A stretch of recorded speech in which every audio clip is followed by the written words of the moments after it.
It's been a hot and dry summer here in Flower Mound, and with worse than usual drought conditions, spreading the message of water conservation has been a top priority for town staff. We hear a lot about how there's always a drought in Texas, and I think we get used to hearing that. But some years actually are a whole lot drier than other years, and the drought a whole lot more impactful.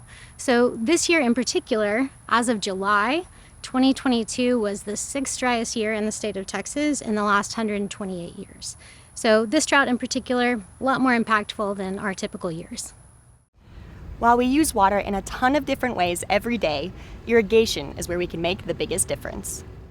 Actually, in Flower Mound, the residential water use, commercial water use, town water use, 50 to 70% of that water use total goes to irrigation.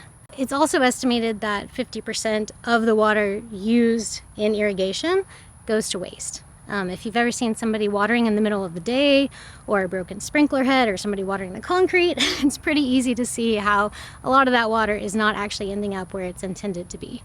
You know, a broken sprinkler head can waste up to 10 gallons of water, and that shows up on your water bill. So always want to make sure you're maintaining your system effectively.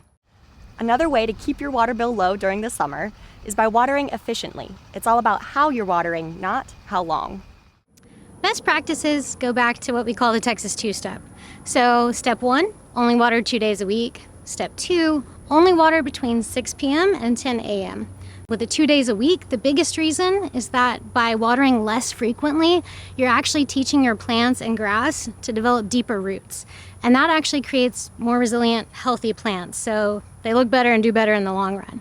The second part of that is in times of water restriction, it actually helps take pressure off of the system and reduces need for further, more stringent restrictions.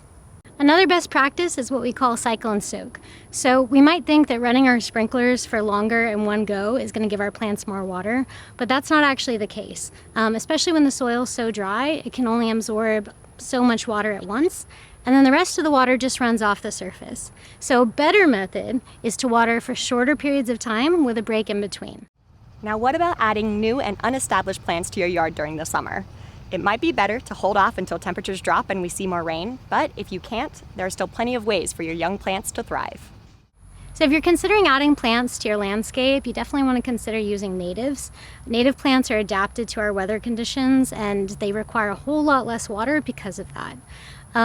If you do have established native plants or mature native trees, generally they won't actually require any extra water at all. However, in times of extreme drought, you are going to want to keep an eye on them. Just make sure you don't notice any drooping or browning of leaves, because in that case they might start to require some supplemental water when there is an extreme drought. Newly established plantings, whether they're native or non-native, are going to require a little extra watering. And that's just because their roots aren't established yet. So until the roots get established, you do need to provide supplemental watering. The town currently has restrictions on watering with automatic sprinkler systems and hose end sprinklers. But watering by hand and drip irrigation are always allowed. Make sure you're following these restrictions, because if we can't cut back on wasteful water use now, things could get worse. Water conservation is always important, but especially during times of drought. So it's really critical during a drought to reduce our water usage, because if we don't, then our water service provider has to go to more stringent levels of restrictions to maintain their systems. If we as a community can cut back on wasteful watering practices, it'll mean a better summer for us, our yards, and the plants in them. You know, I think it's really easy for us all to feel like the little things that we do in our individual lives can't make a difference toward a bigger problem.